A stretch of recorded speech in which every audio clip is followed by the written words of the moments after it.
Fantasy football is a multi-billion-dollar gaming industry.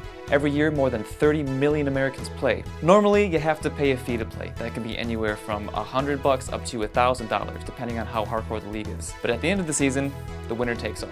There are a lot of different leagues, and rules and scoring can vary between them, but the most common type of league is called head-to-head. Here, your roster is made up of 1 quarterback, 2 running backs, 3 wide receivers, 1 tight end, 1 place kicker, 1 defense/special teams, and 6 bench players that you can then rotate in and out.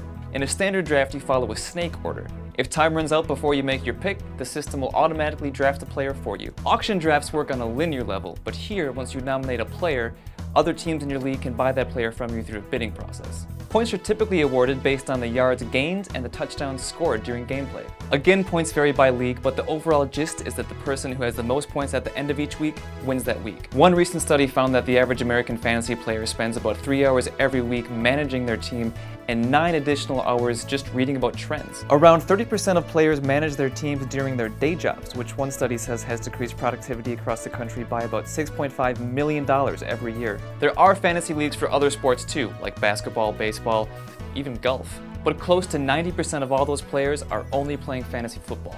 But nothing can really disguise fantasy football for what it really is: adults being nerds. For more on the NFL, check out Mashable.com, and to learn more about fantasy, check out NFL.com. And don't forget to subscribe for more Mashable Explains.